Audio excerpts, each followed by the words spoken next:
Hello, my name's Melissa Crook, and I'm here with you today on the Together We Feel Women's panel. I'm flying solo today, and you'll see why. And I'm flying solo, but I'm really not, because I'm going to be sharing the voices of so many Black women with you today, and then inviting you to go into the show notes and check out the links of all of the different people you can listen to and learn to that have shared their stories and resources on our platform here at the Embracing Layers Network, as well as those who've been a part of the larger movement of Juneteenth today. We're going to talk about the story of Juneteenth, the women behind the movement, ways you can participate. This is an opportunity for those of you who haven't taken it yet or haven't been given easy access to links. But this is a chance to bring out your curiosity and see why this holiday is so important to the U.S.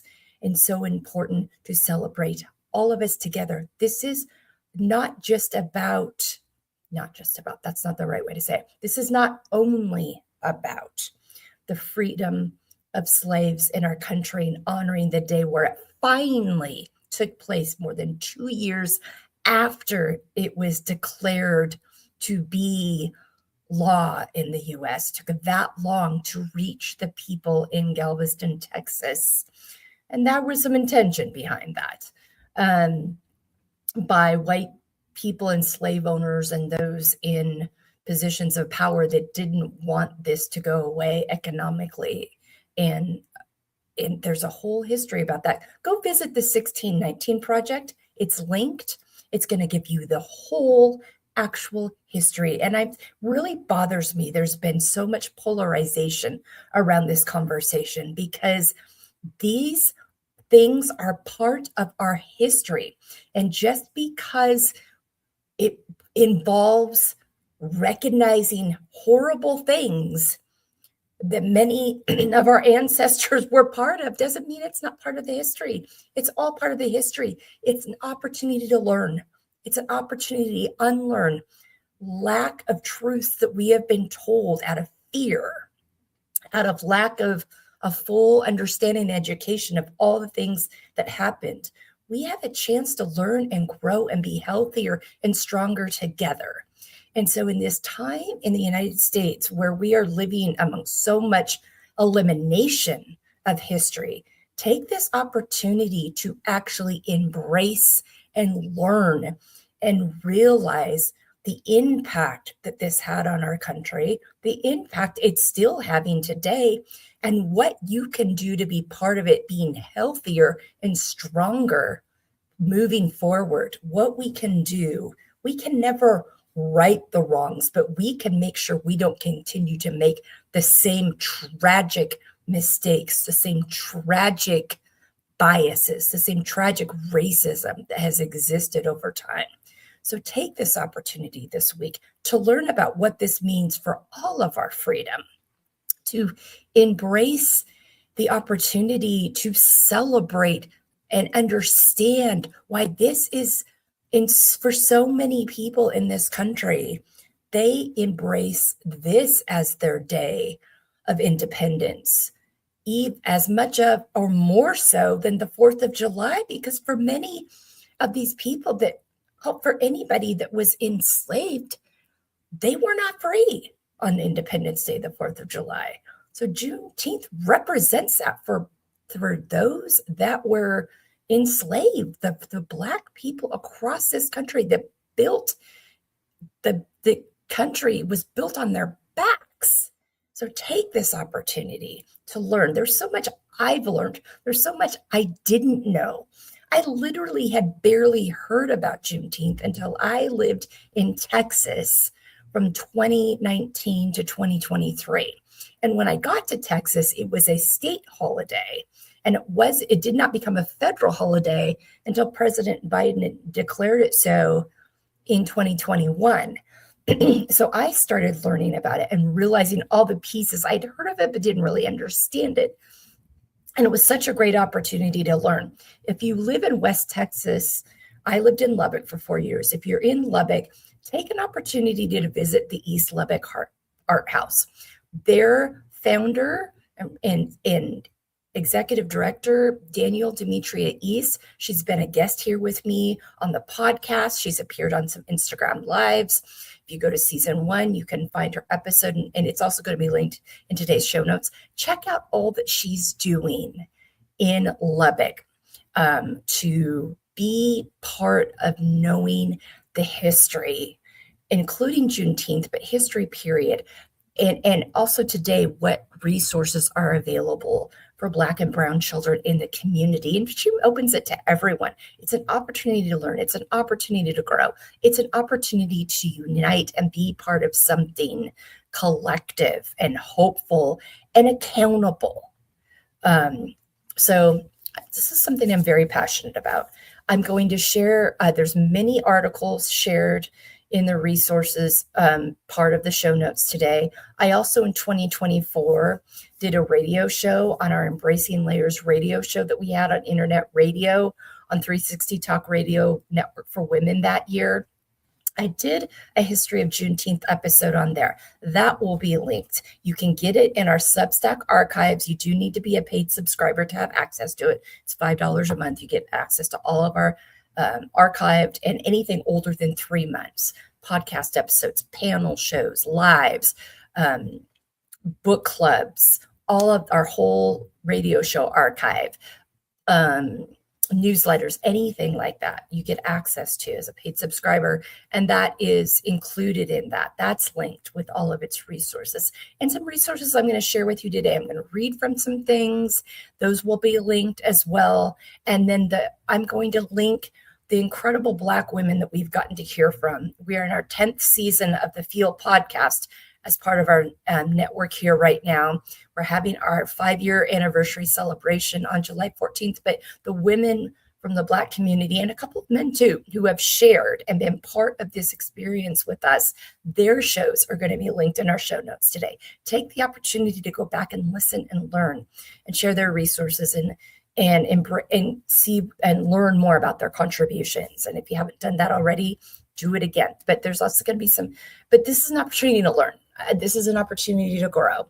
There are events going on in most of our communities this week celebrating Juneteenth. Take the opportunity to attend one. Or there might be walks. We're going to share some walks here in a minute that are happening in some parts of the country. It's an opportunity, like I said, to learn. So instead, any fear or judgment you have, replace that with curiosity. If you don't understand this holiday, you don't understand why it exists, this is your opportunity to learn about that and maybe unlearn some things you've heard about that. I want to read from the National Women's History Alliance organization. They've got a Juneteenth article in here. It gives a little history of it. Juneteenth is it's the 15th today that I'm doing this live. This will be available on our YouTube channel hereafter. I'm going to share links and promote it on our social media as well. Juneteenth is actually this Friday, June 19th. Many of you will have the day off. Don't just use it as a 3-day weekend holiday to get away to your favorite vacation spot. Take the opportunity to learn and really understand why it's so important that we have this day. So from this article, on June 17th, 2021, President Biden signed the Juneteenth National Independence Day Act, which officially made Juneteenth a federal holiday. Juneteenth is observed on June 19th to commemorate the day in 1865 when the last enslaved African Americans in Texas were informed of their freedom, marking a pivotal moment in American history. The National Women's History Alliance honors Juneteenth by recognizing the resilience, achievements, and contributions of African American women who have played crucial roles in the fight for freedom and equality. Through educational initiatives, community events, and dedicated resources, NWHA highlights the significance of Juneteenth in the broader context of American history and reaffirms our commitment and promoting understanding, justice, and equity for all. Opal Lee, affectionately known as the grandmother of Juneteenth, has dedicated her life to advocating for the recognition of Juneteenth as a national holiday. Born in Marshall, Texas in 1926, Lee began her activism in the civil rights movement and has continued her efforts to educate and commemorate African American history. Her determination and perseverance led to Juneteenth being declared a federal holiday in 2021. Opal Lee's tireless work ensures that the legacy of freedom and equality are celebrated on Juneteenth and will be remembered and honored for generations to come. This woman was walking at 89 years old. It's the walks that happen now across the country to continue to honor the work she did to bring Juneteenth into being coincide closely with her 100th birthday this year. And so there is a whole website that will be listed on our show notes called Join the Opals Walk 2026. The Opals Walk campaign started as an initiative which aimed at gaining attention for Juneteenth to be made a national holiday. With the help of thousands of supporters across the country, Dr. Opal Lee, with the help of her granddaughter, Dion Sims, was able to make that dream a reality. Opal's Walk is now an annual event graced by thousands of people, and this year will be no exception. With 10 simultaneous in-person walks across the country and the virtual walk program, you can celebrate freedom wherever you are. Join us to walk on June 19th, 2026. And then there's a register here link that's also going to be shared on our site. And on that link, it says it's Dr. Opal Lee's 100th birthday, and you're invited. The 2026 Opal's Walk for Freedom series in honor of Ms. Opal's milestone birthday and America's 250th anniversary offers unity-focused experiences that highlight civic pride, historical awareness, and cross-cultural celebration. This Juneteenth, Ms. Opal and Dion invite everyone across the country to walk 2.5 miles with them in person or virtually, because freedom is a shared value worth celebrating. These are happening, and the links to sign up for them are happening personally in Cincinnati, Ohio, Evanston, Illinois, Fort Worth, Texas, Grants Pass, Oregon, Honolulu, Hawaii, Los Angeles, California, Washington, D.C., and then there's the virtual walk. And so there's many ways to sign up for this and be part of this. And so for me personally, I'm in Fresno, California, not quite close enough to LA to get there for the day to do the walk. So I can sign up for the virtual walk. So registration is open now. You can still sign up for it this week. It's not too late to pick one of those spots. And it's a part of being a part of an opportunity to be part of something collective, unifying, bigger than us all, but important for us all to be connected to. Opal Lee is quoted when it comes to talking about this walks as saying, "When I began walking, it was to remind people that freedom was delayed because it took so long to get word to Texas, but never denied," Lee said. "Walking together reminds us that justice requires action." Opal's Walk for Freedom is a national act of remembrance and responsibility, said Dion Sims, founder and CEO of Unity Unlimited. Walking together, and also her granddaughter, walking together reinforces our shared commitment to justice and unity. Registration is open at opalswalk.com. This is linked in the show notes. You just got to go to the show notes of this and grab it. And then Unity Unlimited, where Dion is the CEO, is a nonprofit organization that helps communities overcome racial, cultural, and economic division.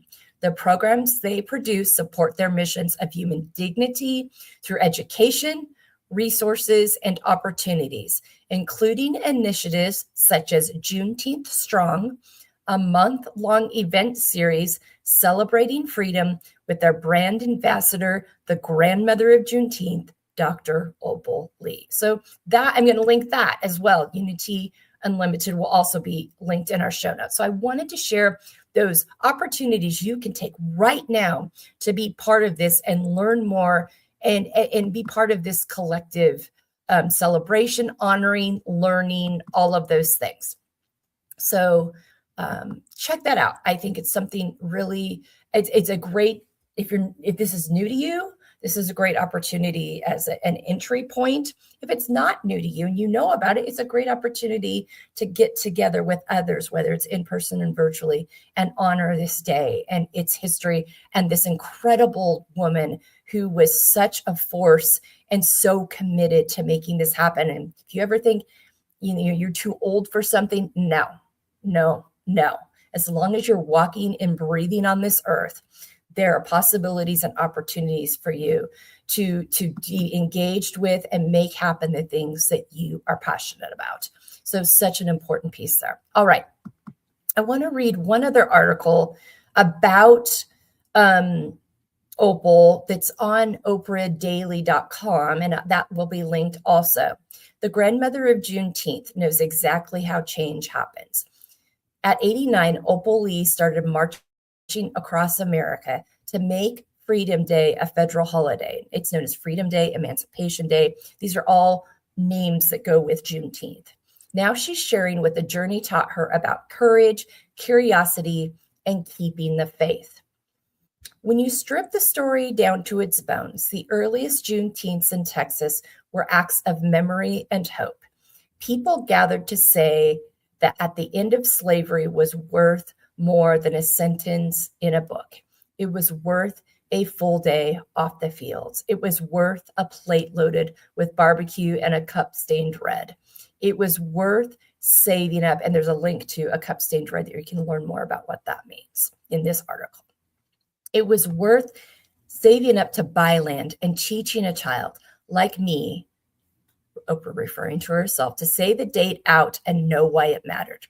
That is how the holiday began, and that is why it endured through so many years when the rest of the country barely noticed. It's also why I took up the mantle to see our Freedom Day celebrated widely. Actually, I got that incorrect. That was from Opal, not Oprah.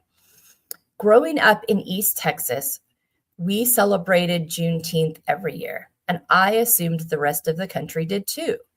The holiday has been a big deal in my home state since the beginning, when Union Major General Gordon Granger, along with 7,000 Black troops, rode into Galveston and nailed General Order No. 3 to the door of Reedy Chapel African Methodist Episcopal Church, 2.5 years after the Emancipation Proclamation was signed. The issue announced that all enslaved people were free and stood in what the order called absolute equality with former enslavers. Whew, can you imagine? The 250,000 enslaved people in the area who eventually heard that good news must have rejoiced. They gained so much that day. The ability to name themselves and have children who weren't going to be taken away from them, to dress themselves the way they saw fit, to own property. That announcement is a new rhythm for their lives. So of course they celebrated. Learning all this as a young child was especially impactful for me, since Galveston was only a few hours south of my hometown of Marshall. And mind you, this happened only 61 years prior to my own birth.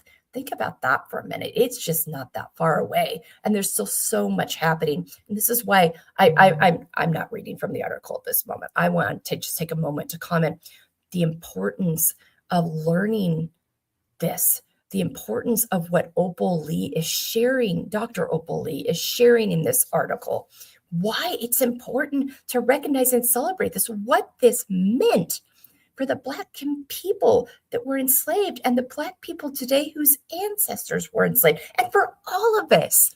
I mean, Fannie Lou Hamer says it best, none of us are free until we're all free. And I did not get that quote exactly right. But There's so much truth to that. So, okay, I'm back to the article now. Imagine the weight carried by those who were enslaved in Galveston, learning that their freedom had been signed into law, but denied in practice. That's why Juneteenth is so important. It's not just about celebration, it's about truth.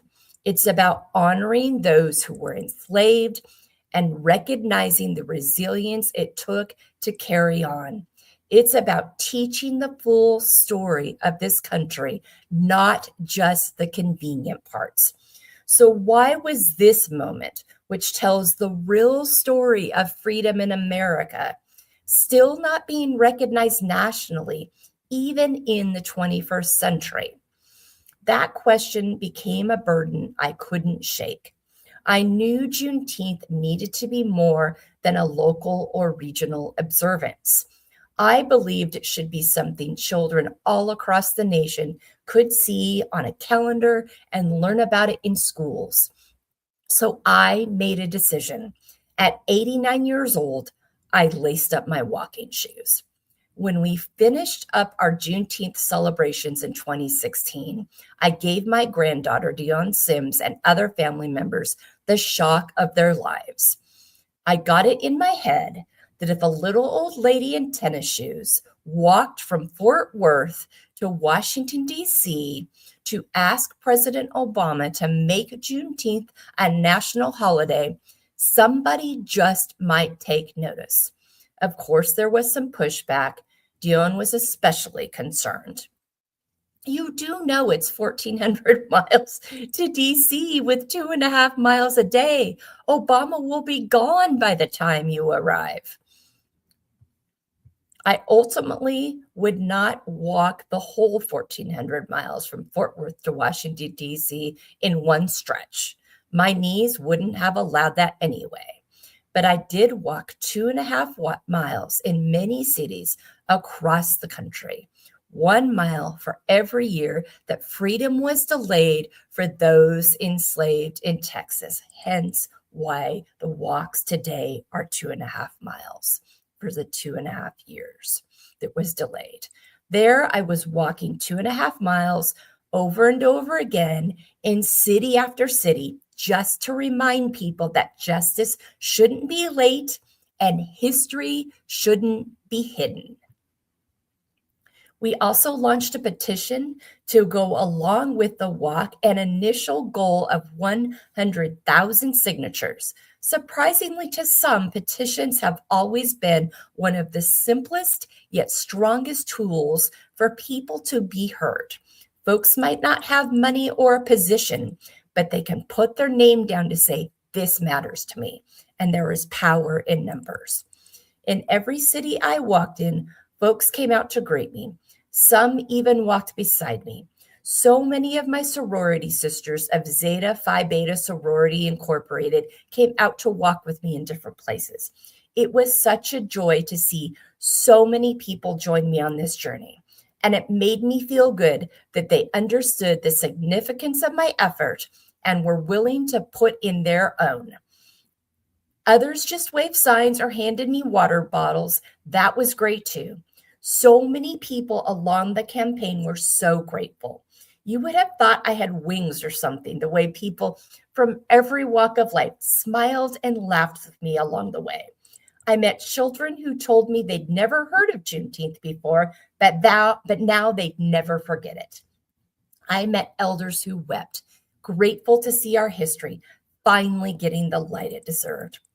There were people of all backgrounds, Black, white, Latino, Asian, who said, I didn't know before, but I want to know now. It was a bit disappointing that we didn't get a chance to make it to the White House in 2016. All our marketing and advocacy were drowned out by the contentious election year. And of course, the incoming administration wasn't exactly open to a conversation about the importance of Juneteenth. Thankfully, we still got it done in the end. Even after I stopped walking, I never stopped pressing the issue. I kept the goal in mind and conversations about Juneteenth as elevated as possible. By 2019, we received a call from Senator Bernie Sanders' campaign who wanted to acknowledge me for Juneteenth. That's when I knew it was time to walk again. This time, however, we put our petition on change.org and were able to get about 5,000 more signatures there. But it wasn't until George Floyd was murdered by a police officer in 2020 and people were looking for ways to voice their support for the African American community that things took off. It was another election year, and we were closely watching the Democratic debates. As folks learned about Floyd and the earlier murders of Ahmaud Arbery and Breonna Taylor, they took to the streets.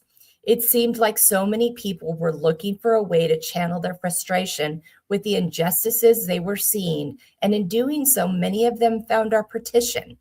We went from 5,000 to 80,000 names overnight. We'd almost reached our goal, and we're so happy. Vidian wanted to press it a bit more. Grandier, I think we should add some zeros to our goal, she said. Well, that was just fine with me. We moved our goal to 1 million names, and by Juneteenth of that year, we were almost there.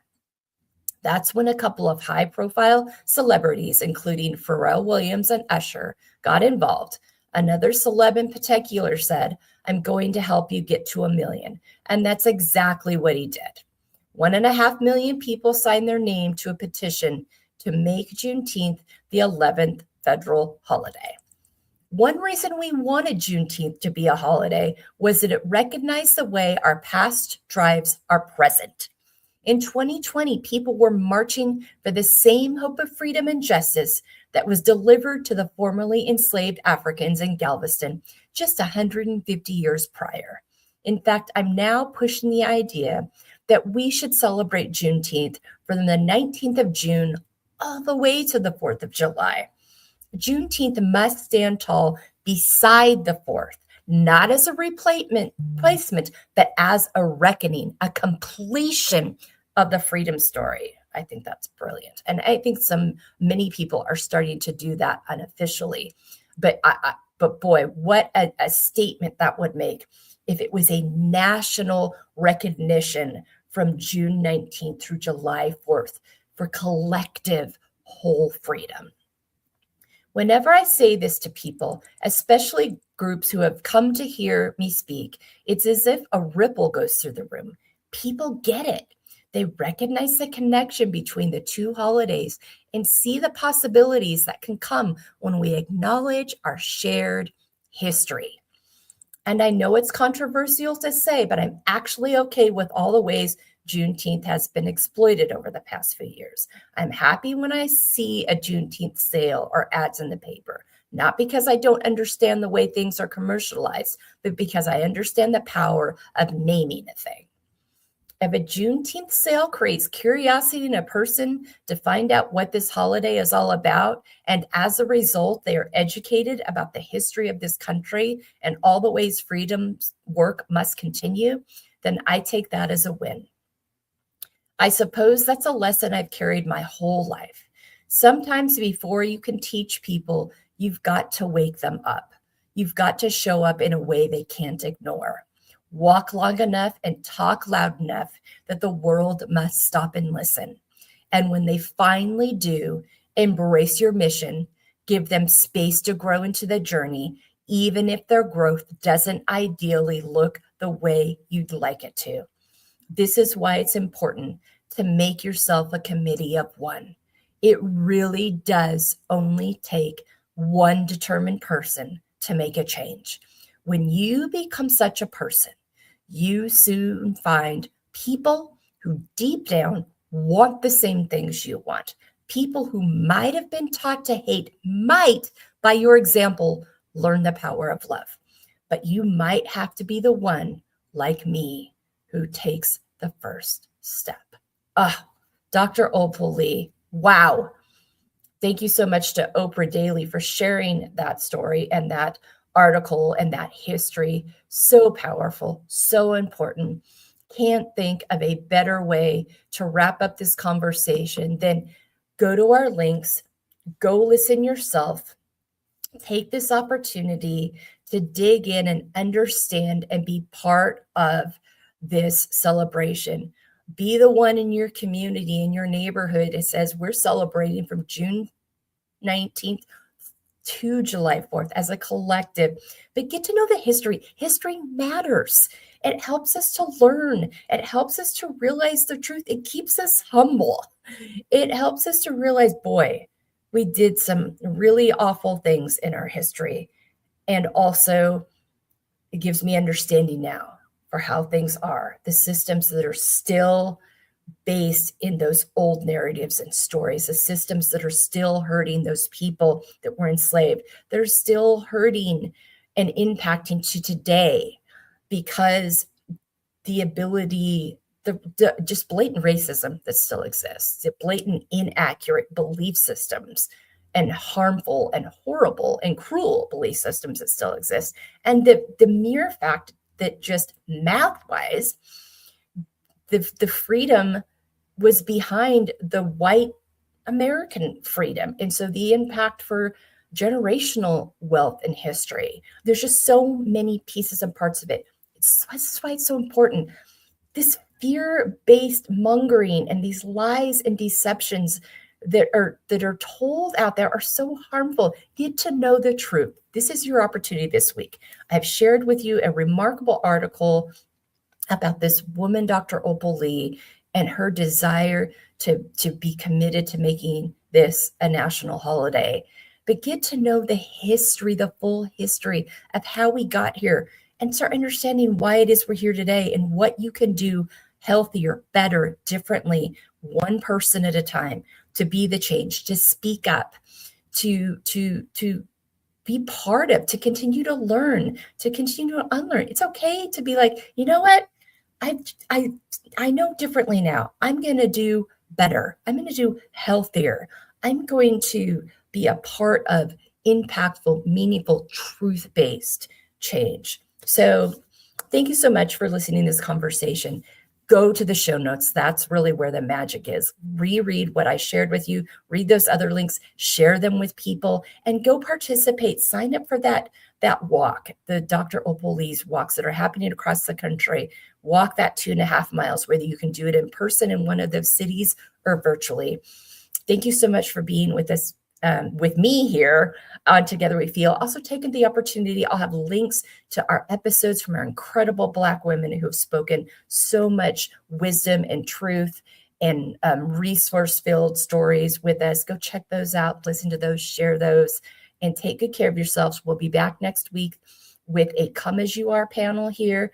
But for today, happy Juneteenth. Get to know it, understand it, honor it, share it with your neighbors, bring it up in conversations, and take this opportunity to learn and grow. I like and embrace the opportunity to have conversations that disrupt so many harmful narratives that are out there. And I couldn't miss this opportunity to do that. I don't get it right all the time. And I'm happy to hear from my Black friends when I don't. And then I can apologize and I can do better and I can learn and I can grow. But doing nothing is a choice. Sometimes you'll hear people say, well, I don't have a choice because of this, that. You always have a choice. Being complicit is a choice. So be mindful of your choices. Make the choice to learn something this week that's true about Juneteenth and the importance of it. Take good care. We'll see you next week here on Together We Feel.